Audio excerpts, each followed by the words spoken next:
Okay, let's unpack this. Flying. Going on a plane to another country, it can seem, well, big, right? Lots of steps. But we can look at it simply. Make it easy. Absolutely. What's fascinating here is we can break it down. Make it really easy to understand for you. Today we'll talk about what you do at the airport before you actually get on the plane. Yes, like a map. Yeah. A simple map for flying. Just simple steps. We have some notes about what people usually say and do. Let's see what's most important for you to know. Sounds good. Let's start at the beginning. Right. So, first step. You arrive.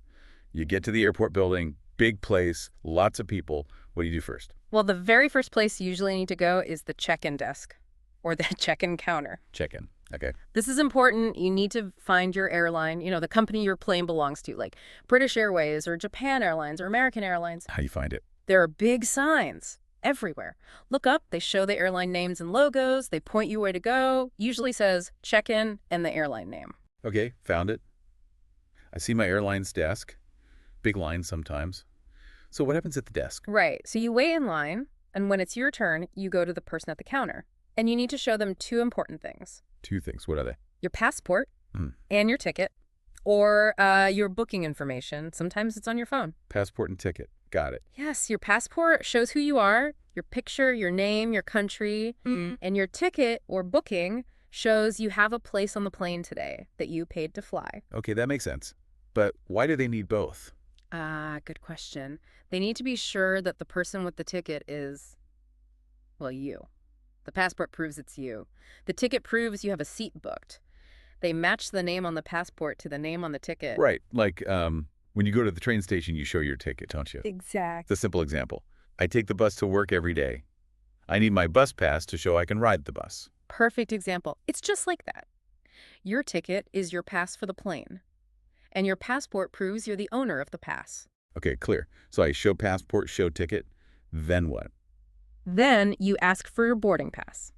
Or maybe they just give it to you. Boarding pass. That sounds important. It is. It's a special paper. Or sometimes it's on your phone, too, like a picture. This boarding pass tells you very important things, like your seat number on the plane. Maybe seat 25A. Okay. And it tells you the gate number. That's the door you go to later to get on the plane, like gate 10. Gate number, seat number.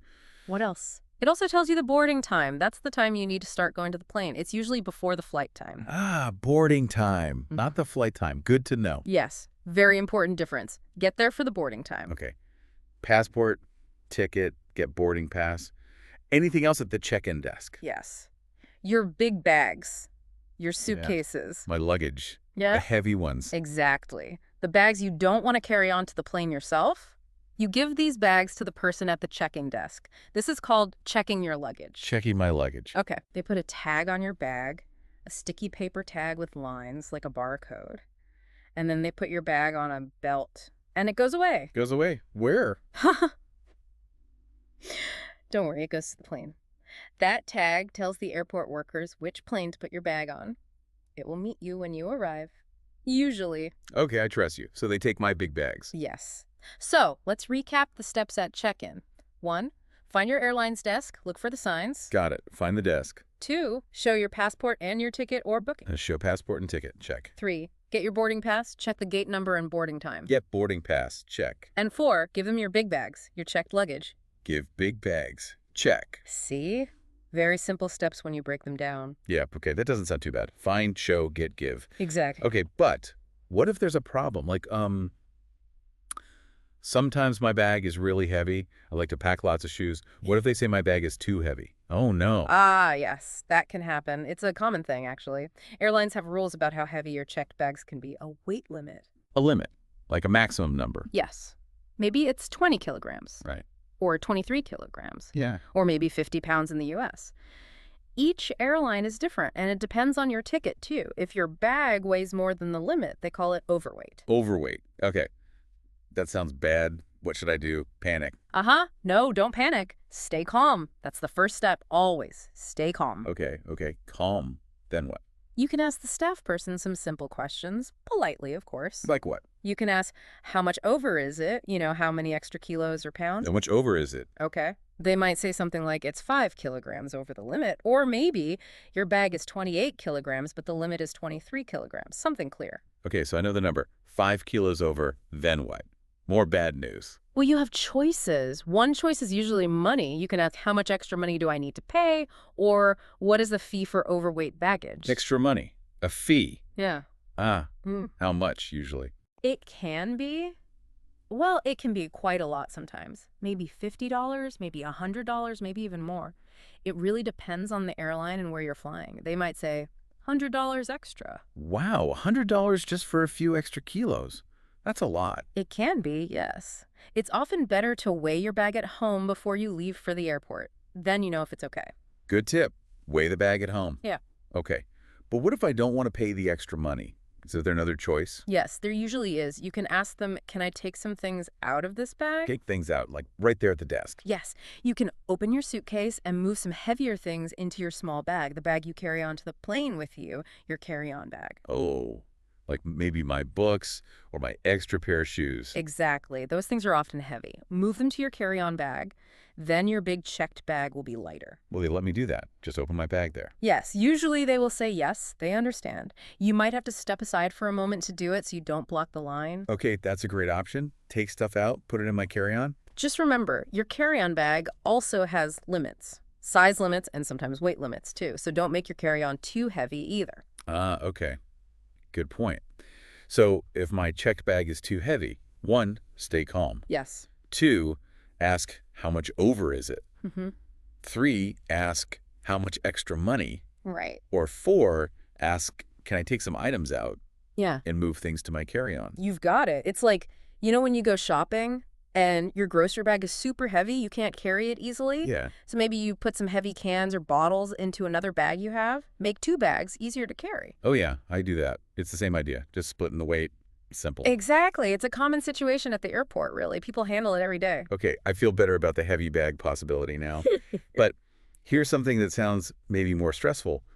What if? Oh. What if the flight is full? Like they sold too many tickets? Is that a thing? It sounds, well, not good. Yes, that can happen sometimes. It's called overbooked. Overbooked. It means, like you said, the airline sold more tickets than there are seats on the airplane. But why would they do that? That seems strange. Well, they do it because they know from experience that usually a few people don't show up for the flight. Maybe someone is late or they change their plans. These are called no-shows. So the airline sells a few extra tickets hoping the plane will still be full, not empty seats. Empty seats mean lost money for them. Ah, okay. There's like a calculation they make. But sometimes the calculation is wrong. Everyone shows up. Exactly. Sometimes everyone who bought a ticket does come, and then they have more people than seats. It doesn't happen super often, but it can happen. Oh, no. So what do you do if they tell you the flight is overbooked? First step. Same first step as the heavy bag. Stay calm. Don't get angry. Okay. Coming in. Deep breaths. Then Ask the airline staff questions. Ask, what does that mean for me? They need to explain the situation. what does that mean? Yeah. Okay, what might they say? They might first ask for volunteers. They might say, we are looking for volunteers to take a later flight. Volunteers. People who want to not fly now. Yes, because if you volunteer, they will usually give you something for your trouble. Give you something. Like what? Like money. Yeah. Or a voucher that's like a coupon for a free flight in the future. And of course, they will book you on the next available flight to your destination. So if I'm not in a big hurry, maybe volunteering is okay. I get something extra. It could be. You have to decide if the offer is good for you. But what if they don't get enough volunteers? Or what if they just tell me I can't fly, not asking for volunteers? Right. That's called involuntary denied boarding. If that happens, you have rights. Rights. Okay. What should I ask for? First, ask about another plane. Say, is there another flight I can take today? Or when is the next flight to my destination? They must find you another flight. Okay, ask for another flight. Good. And you should ask if you can get something because of this problem, because you couldn't fly on your original plane. Ask for something free. Yes, Yeah. it's often called compensation. Or you can ask about that voucher again. You can ask, what compensation do I get for being denied boarding? Compensation. Okay. Yes. In many places, like Europe and the US, there are rules. They have to give you compensation money if they deny you boarding against your will.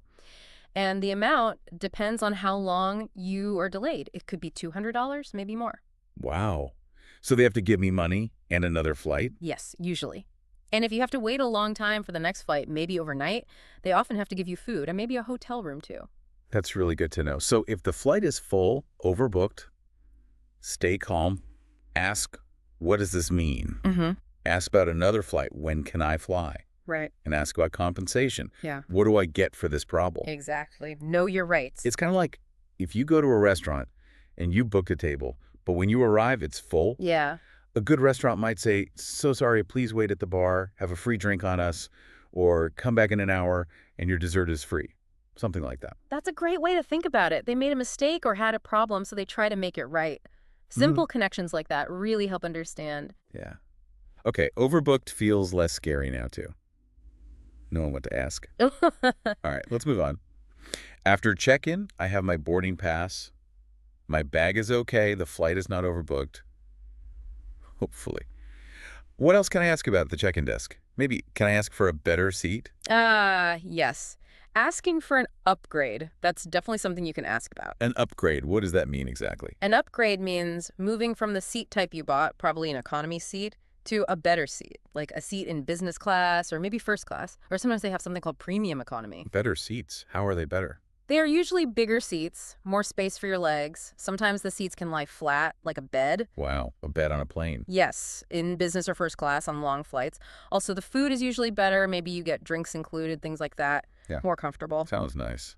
So can I just ask for one? For free? Haha. Well, asking is always free. You can definitely ask politely. You could say, is it possible to upgrade my seat? Or maybe, do you have any available upgrades for this flight? Is it possible to upgrade?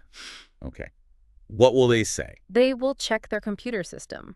Sometimes, very rarely, if the economy section is overbooked but business class has empty seats, they might give you a free upgrade. This is called an operational upgrade. But don't count on it. Oh, okay. So usually not free then. Usually not free, no. Most often, if there are better seats available, they will tell you that you can upgrade if you pay extra money. Ah, pay more. Like the overweight bag fee. Sort of, yes. It's an extra charge, an additional fee. They will tell you the price. So I should ask, how much is the fee? Or how much does it cost to upgrade? Exactly. They might say, you can upgrade to business class for $300 or maybe $150 for premium economy.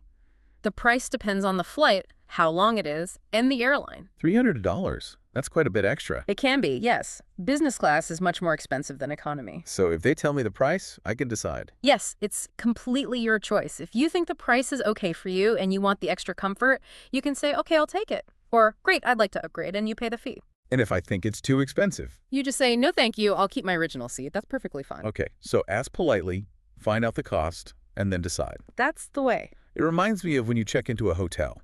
Sometimes they ask, would you like to upgrade to a room with an ocean view for an extra $50 a night? Exactly like that. You're paying more for a better experience. A bigger room, a nicer view. Same idea on the plane. Pay more for a bigger seat, more comfort. Simple example. Makes sense. Okay, upgrading is an option, but usually costs money. Good To know. Yeah. All right, so check-in is finished. I have my boarding pass. My big bags are gone. What happens next? Where do I go? Okay, next stop is usually security. Airport security. Security. Sounds serious. It is important, yes. Yeah. This is where they check you and your small carry-on bag to make sure nobody is bringing dangerous things onto the airplane. Things like weapons. It's for everyone's safety. Okay, safety first. How do I find security? Just follow the signs in the airport. They will usually say security check or all gates. You'll see lines of people heading there. And what do I need to do at security? Well, first, you'll need your boarding pass ready again. Sometimes they check it. Then you have to put your carry-on bag, your jacket, maybe your belt into plastic trays or bins. Trays. Okay. Everything goes in a tray. Most things. Your bag, your coat, yes. And importantly, you need to take certain things out of your carry-on bag and put them in a tray separately. Take things out. Like what? Your laptop computer. Big electronics usually have to come out. My laptop. Okay. Take it out.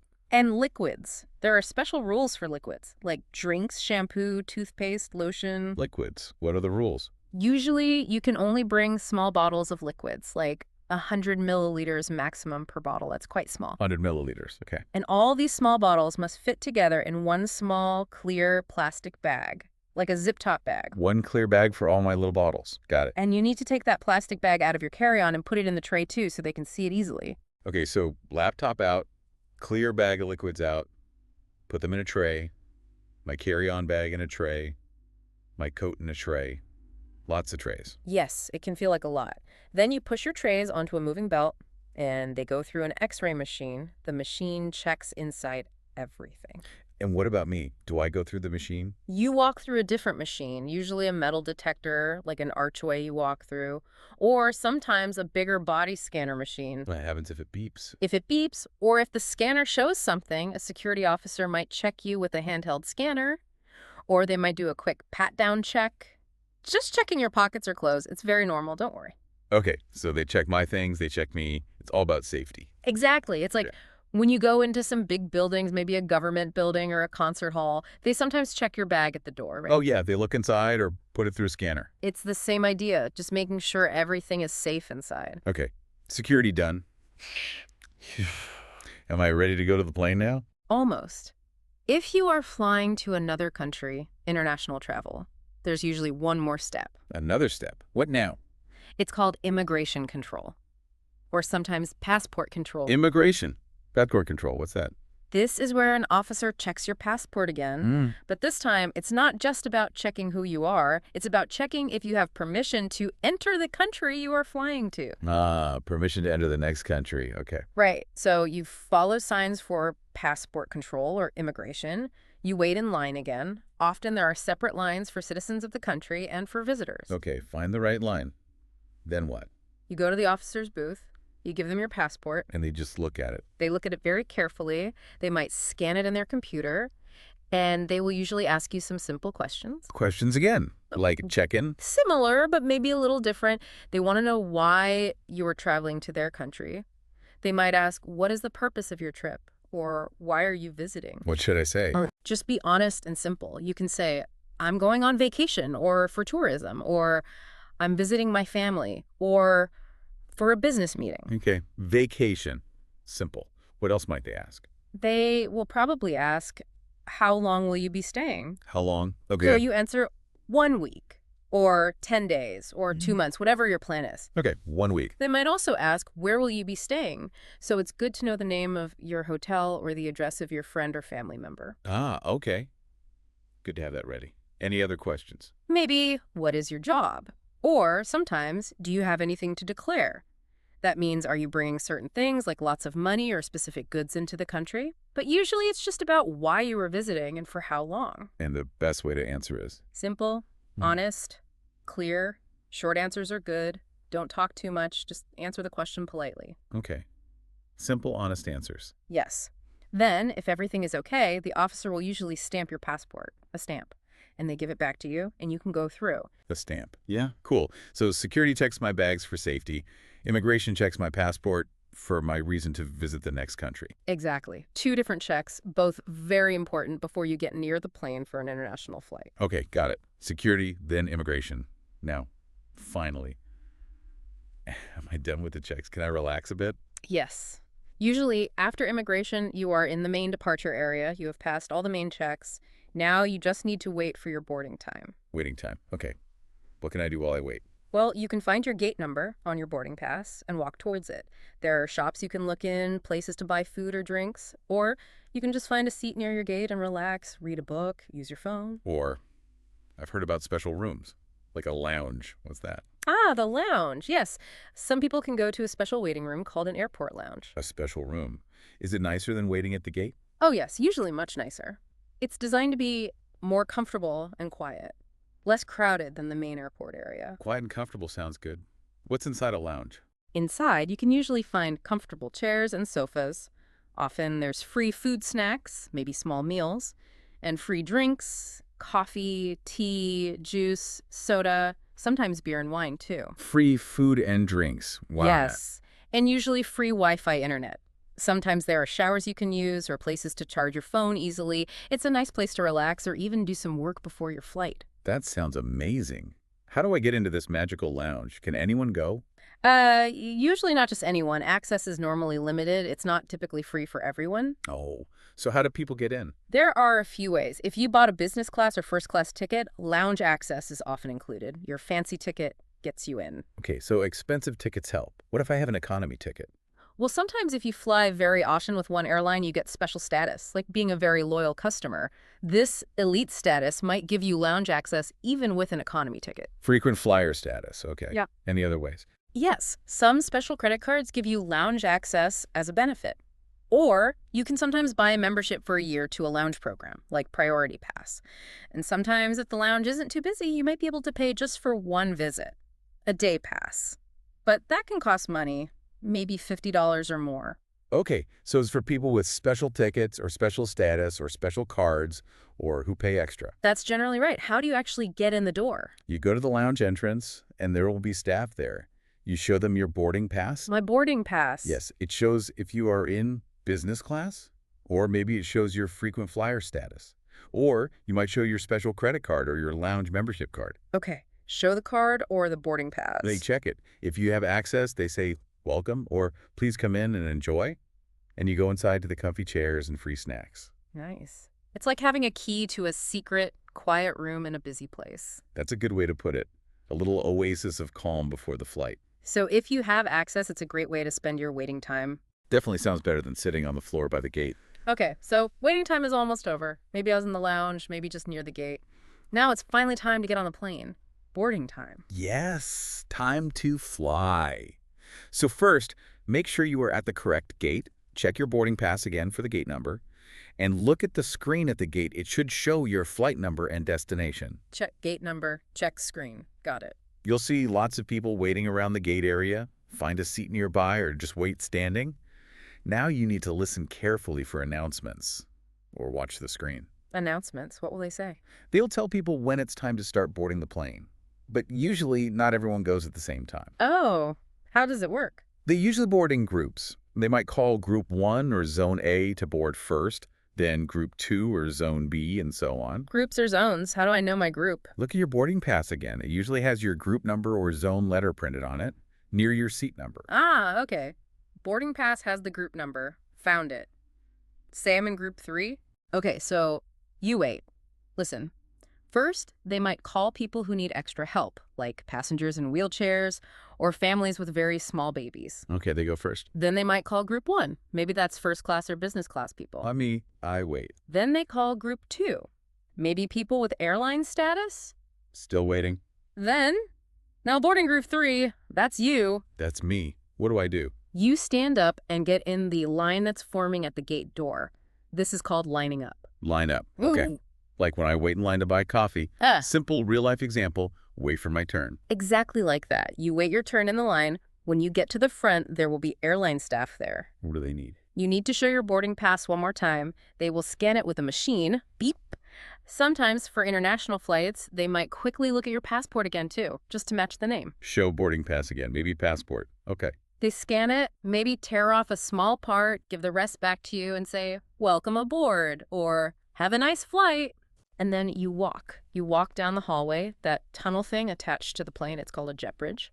Or sometimes you walk outside on the tarmac and up some stairs into the plane. Jet bridge. Okay. I walk onto the plane. Yay. You find your seat number, look at the numbers above the seats, stow your carry-on bag either in the overhead bin above your seat or under the seat in front of you.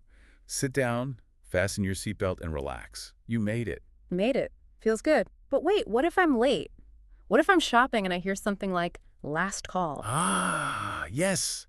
Last call for passengers on Flight 123 to London. That sounds urgent. It is! Last call means the plane is almost ready to leave. Boarding's ending very soon. If you hear that and it's your flight, you need to stop what you're doing and hurry to the gate immediately. Run, maybe. Hurry. Okay, so I run to the gate and say, that's me. I'm coming. Exactly. Get there quickly, show your boarding pass, and get on the plane. Yeah. Don't miss the last call. Phew. Okay, so boarding, go to the gate, listen or look for your group, line up when called, show your pass, walk on. Simple steps again. That's right. Wait, listen, line up, show, go. Wow. Okay, so flying seems like, well, lots of small, simple steps put together. If we connect this to the bigger picture, Yes. flying internationally involves many small steps. Check-in, maybe dealing with luggage weight, security checks, immigration checks, waiting, maybe going to a lounge, and finally boarding. Each step is actually quite simple when you know what you need to do and maybe what simple words to use or questions to ask. Exactly. We talked about getting your boarding pass and checking your big bags at the check-in desk. Mm-hmm. We talked about what to do if your bag is too heavy, stay calm, ask questions, maybe move things. Yeah, the heavy bag scenario. And what happens if the flight is overbooked again? Stay calm, ask about other flights, ask about compensation. Know your rights. Very important, that one. We talked about maybe asking for an upgrade, a better seat, but usually needing to pay extra. The hotel room analogy. Right, and going through security, taking laptops and logins out. And immigration, showing your passport and answering simple questions about your trip. 2 key checks, safety and permission. Then maybe visiting that nice quiet lounge if you have access, free snacks. The relaxing part. And finally, going to the gate, waiting for your group number, and boarding the plane, lining up like for coffee. The final step before you fly. We really hope breaking it down like this helps you feel more ready to fly, more confident. Knowing the simple words boarding pass, check-in, overweight, upgrade, security, immigration, gate, group number, and knowing the steps really does make it easier, doesn't it? Less confusing. Yeah, I think so. So what does this all mean for you listening? Maybe next time you're at the airport, you can listen for those announcements like boarding group 3 and know what it means. Or you'll see the signs for security or immigration and feel like, okay, I know what happens here. More confident. Definitely. And here is maybe a final thought to leave you with. Think about how many people work at the airport. The check-in staff, the baggage handlers, the security officers, the immigration officers, the gate agents, the people in the shops and lounges, all just to help one plane, your plane, fly safely. That's a lot of people working together. That is a good thought. It really is a huge team effort behind the scenes. Well, thank you so much for listening to this deep dive with us today. We hope it was helpful and, easy to understand. We hope these simple steps make your next trip a little smoother. Come back again next time for more simple learning. Bye for now. Goodbye. Safe travels.